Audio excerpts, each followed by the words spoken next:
Putri Ana sudah mengunggah curhatannya di IG-nya dan itu direspon oleh netizen yang pada akhirnya mendatangkan bulian, hujatan untuk Putri Ana. Seharusnya sebagai publik figur, apalagi suaminya juga memiliki fans yang sangat luar biasa, harusnya bisa menyembunyikan atau menutupi aib dari rumah tangganya. Saya sendiri juga nggak tahu curhatan itu ditujukan untuk siapa. Tapi ada kata suamiku dan nama anaknya. Pastinya terkait dengan rumah tangganya yang sedang tidak baik-baik saja. Makanya dia mengunggah curhatan seperti itu di media sosial. Apakah dia tidak berpikir kalau unggahan itu memancing dari reaksi oleh netizen untuk mengomentari? Sedangkan harusnya dia tahu selama ini komentar netizen lebih cenderung negatif kepadanya. Harusnya sudah bisa menutupi masalah rumah tangganya. Itu juga demi kebaikan di karir suaminya. Dan sebagai publik figur tentunya memang ranah privasi itu agak-agak sedikit terganggu. Tapi masalah rezeki sangat meluber. Itulah ada negatif dan positifnya menjadi publik figur. Dan disinilah ketika seseorang sudah berniat untuk terjun di publik figur, di entertain, di media sosial seperti saya ini, harus kuat untuk menahan hujatan. Karena ya begitu, kita dimudahkan dalam rezeki, tapi juga ada risiko-risiko yang harus diambil, yang harus kita terima ketika ada pendapat dari publik, dari netizen yang kurang berkenan dengan kita. Itu sudah sesuatu yang wajar ya. Jadi kalau merasa gerah dengan bulian netizen, dengan hujatan netizen, itu dikarenakan sikap dia sendiri. Harusnya sudah sadar diri, nggak usahlah curhat di media sosial. Untuk apa? Sedangkan dia tahu banyak sekali fans dari Arya Saloka dan Amanda Manopo yang kurang menyukainya. Jadinya ya seperti ini. Ya, sekarang yang ingin saya prediksi, bagaimanakah perasaan Putri Ana kepada Amanda Manopo? Dikarenakan nggak bisa dipungkiri ya, tiga orang ini, Putri Ana, Arya Saloka, dan Amanda Manopo, seakan menjadi pusaran berita. Karena efek dari hubungan Amanda Manopo dan Arya Saloka yang dinilai begitu dekat, dinilai oleh orang awam atau netizen begitu dekat, apalagi ada rumor-rumor tentang hubungan mereka yang spesial. Tapi ini benar entah tidak, ya kita juga nggak tahu ya, karena tidak ada satupun klarifikasi dari mereka bertiga. Jadi kondisi saat ini setelah Amanda Manopo hengkang dari ikatan cinta, tidak bermain lagi dengan suaminya, bagaimanakah perasaan Putri Ana pada Amanda Manopo? Apakah biasa saja? Apakah masih gerah? Apakah masih kesal? Ataukah sudah ada kelegaan? Mari kita lihat ya. Perasaan Putri Ana pada Amanda Manopo.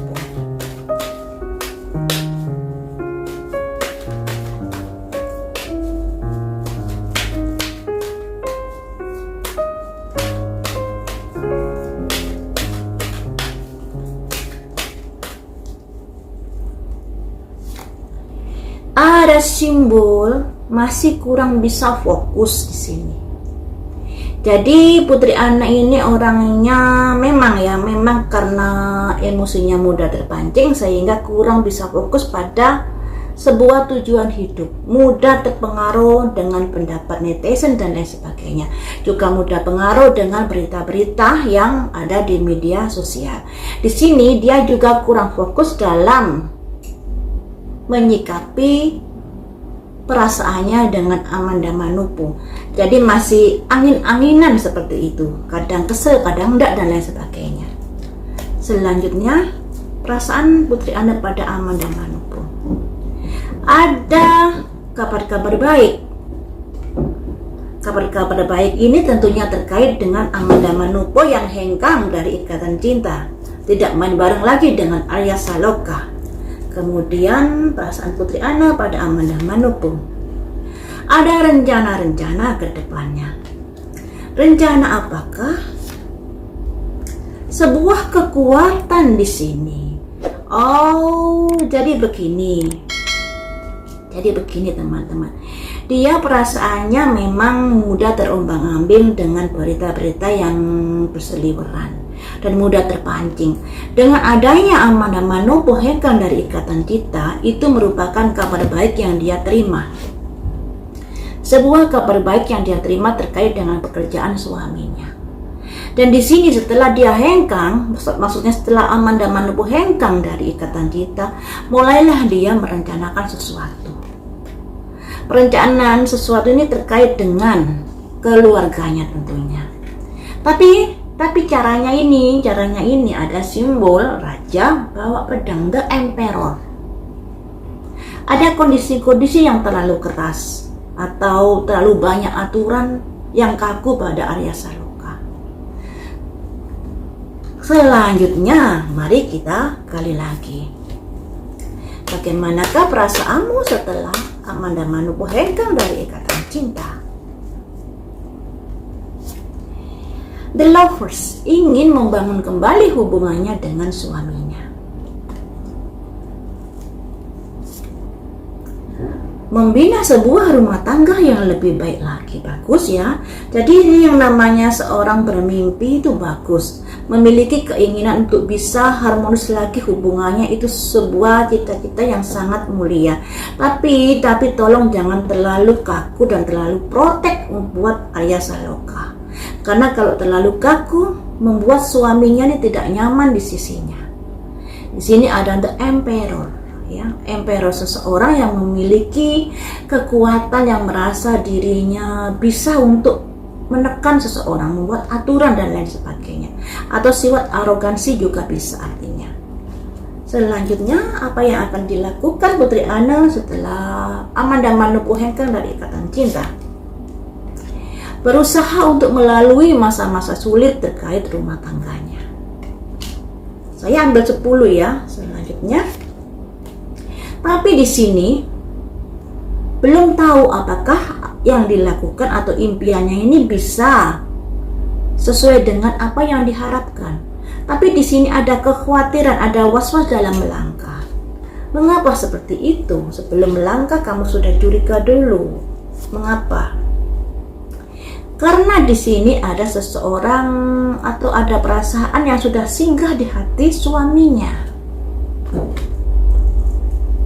Selanjutnya, ada simbol raja bawa tongkat terkait kebijaksanaan yang akan dia ambil.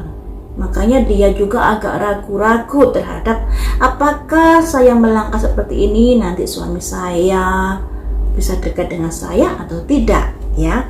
Jadi artinya teman-teman secara keseluruhan seperti ini. Setelah amanah manopo keluar dari ikatan cinta, ada secercah harapan buat Putri Ana untuk bisa membangun rumah tangga yang lebih baik lagi dengan Arya Saloka. Dia sudah memiliki rencana-rencana tujuan hidup agar rumah tangganya bisa lebih rukun lagi, bisa lebih harmonis lagi seperti dulu, bisa melewati masa-masa sulit. Tapi sayangnya rencana-rencana ini dilakukan dengan terlalu banyak aturan yang bisa mengekang dari Arya Saloka ini, the emperor. Walaupun sebenarnya tujuan dia sangat mulia untuk keutuhan rumah tangganya bisa baik lagi dan lain sebagainya. Namun di sini dia juga ada keraguan untuk melangkah. Ada keraguan. Ada seorang wanita matanya ditutup membuka pintu gerbang, tapi di depan ada pedang. Seorang mata yang tertutup, mana bisa melihat ada pedang di depannya? Nggak bisa toh. Jadi ini artinya dia belum melangkah sudah membayangkan sesuatu yang menakutkan, sesuatu yang negatif, sesuatu kekhawatiran. Apakah bisa suami saya nanti bisa lebih baik lagi pada saya?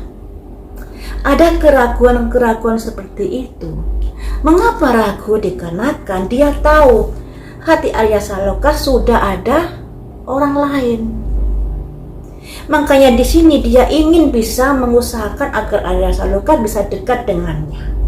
Tapi sayangnya dengan cara-cara yang kurang fleksibel.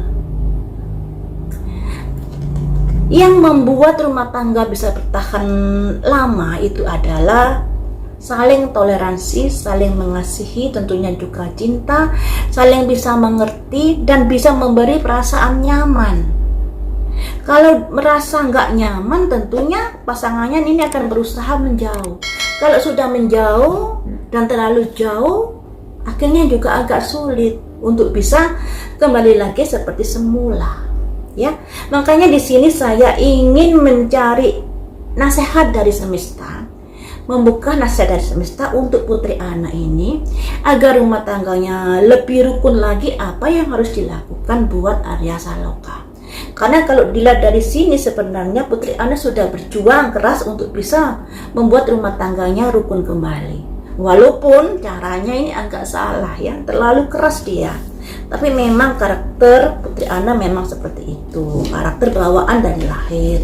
Jadi karakter bawaan dari lahir itu teman-teman sulit untuk diubah kecuali ada kesadaran dari orangnya sendiri. Dan kesadaran ini juga akan angin-anginan ketika dia lagi enjoy, mungkin dia sadar. Tapi ketika lagi terdesak, sifat dasar itu akan keluar kembali. Seperti itu ya. Mari kita cari tahu ada nasihat apakah dari semesta untuk Putri Ana ini agar rumah tangganya bisa ayem tentrem kembali.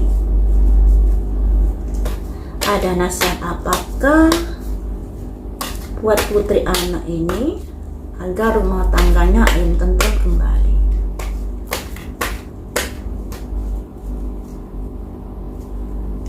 Ada simbol the world yang artinya menyelesaikan masalah yang ada. Ketika sudah selesai, mari membuka lembaran baru. Jangan mengungkit-ungkit hal-hal yang sudah lalu. Harus bisa melihat ke depan ya. Misalnya andai kata Arya Saloka dan dia sudah ada pertengkaran dan misalnya ada kesalahan-kesalahan, sudah ditutup. Membuka lembaran baru untuk menjalin sebuah hubungan lebih baik lagi. Jangan diungkit-ungkit sebuah kesalahan yang sudah terjadi. Nasihatnya seperti itu. Selanjutnya nasihat untuk Putri Ana agar rumah tangganya rukun. Proteksi diri. Jangan terlalu jangan terlalu menutup diri terhadap masukan-masukan yang ada. Misalnya kamu saat ini kan sudah dihujat oleh netizen, padahal kamu sebenarnya istri sah dari Arya Saloka. Arya Saloka begitu dipuji-puji sedangkan kamu begitu dihujat. Sangat kebalikannya. Kamu harus bisa menerima semuanya itu dengan legowo. Dan ketika kelegoan itu bisa kamu lakukan, masalahmu akan bisa sedikit demi sedikit lebih ringan. Dan mulailah untuk bisa menjalin hubungan lebih baik lagi dengan Arya Saloka. Jangan ego saja. Misalnya ya, kamu diajak untuk pergi umroh.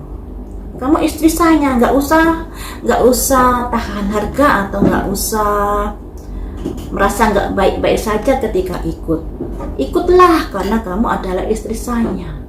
Dengan begitu hubungan kalian bisa baik lagi. Misalnya seperti itu ya. Jangan segala sesuatu yang ditawarkan Arya Saloka atau ada kondisi-kondisi yang baik diabaikan karena ego yang terlalu tinggi. Selanjutnya nasihat untuk Putri Ana.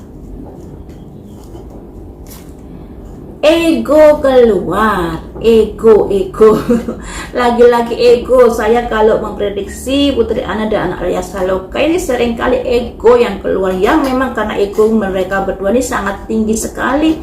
Nggak ada yang mau mengalah, itu yang membuat rumah tangga mereka jadi bermasalah dan masalahnya jadi bergulir lama. Selanjutnya ada seorang putri atau ratu membawa pedang, yang artinya seseorang yang memiliki status sosial yang tinggi atau menjadi seorang istri memiliki kepandaian, kepintaran dan kejelian untuk melihat sisi dari suaminya, ada kejujuran atau tidak, selingkuh atau tidak, dan dia bisa memangkas dari perselingkuhan suaminya tersebut. Jadi di sini sosok dari Putri Ana ini sebenarnya orang yang pintar, hanya saja saya egonya tinggi. Kelemahannya di situ sehingga dia tidak bisa mengendalikan emosinya ketika ada sesuatu yang dianggapnya membuat dia tersinggung.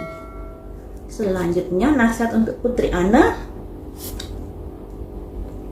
pergerakan cepat,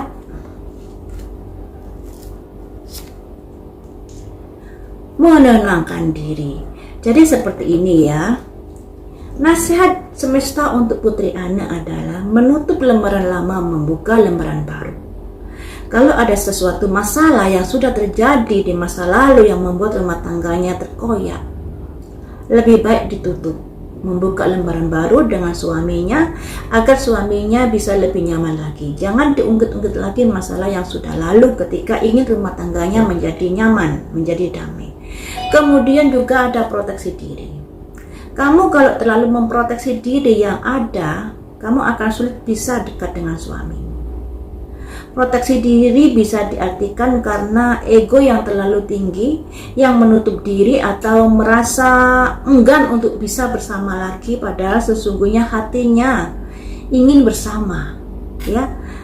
Kemudian ada ego di sini. Lagi-lagi ego. Lagi-lagi pedang yang keluar, teman-teman. Ego. Adanya sifat yang merasa paling benar, yang merasa paling baik dan lain sebagainya. Ketika kamu memiliki sifat-sifat seperti itu, kamu akan sulit melihat kesalahan orang lain, padahal dirimu juga memiliki kesalahan. Jadi ego ini harus bisa dikendalikan agar tidak sampai terjadi pertengkaran-pertengkaran yang berujung sebuah hubungan yang sampai saat ini kayaknya masih kurang harmonis. Kemudian Putri Ana ini sebagai sosok yang pinter. Sosok yang pinter ini harusnya kepintaran itu tidak menjadikan pedang di dalam hubungan rumah tanggamu. Ya, tidak bisa menjadikan pedang, jangan dijadikan kepintaran untuk sebagai alat yang kurang bagus dalam hubungan rumah tanggamu. Misal kamu orangnya memang cekatan, orangnya nggak mau berlama-lama, orangnya nggak males ya. Sedangkan Arya Saloka orang yang santai.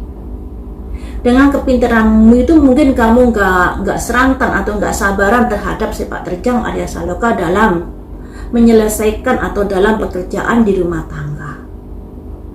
Cobalah untuk bisa mengerti memang karakter suamimu seperti itu. Ya, jadi harus ada saling pengertian di sini. Selanjutnya, mulailah segera untuk bisa mengontrol diri, merenung ke dalam, dan jangan terlalu meng-up berita-berita tentang ketidakharmonisanmu di dalam rumah tangga dengan Arya Saloka di media sosial. Lebih baik jika ada masalah, cobalah untuk merenung ke dalam. Ya, merenung ke dalam, lembutkan pikiran, jangan sampai gejolak-gejolak emosimu terlampiaskan di media sosial.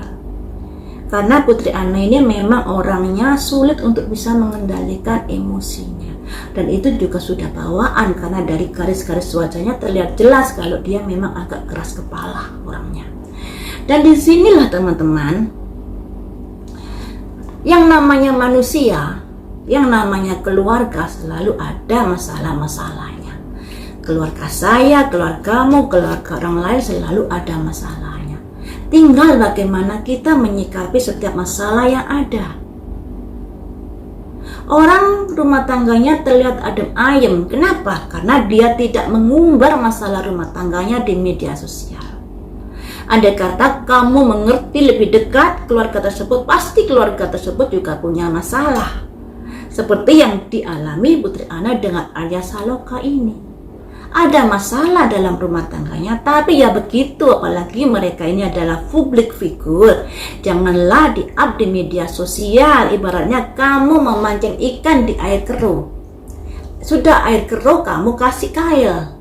Akhirnya ya, yang namanya netizen sudah ada perasaan gak suka, muntaplah perasaan itu karena kamu sudah memberikan jalan untuk memberi komentar, untuk diberi komentar. Makanya ketika ada komentar baik dan buruk terhadapmu, ya kamu harus legowo ya. Kalau berani main media sosial juga berani harus nanggung resikonya.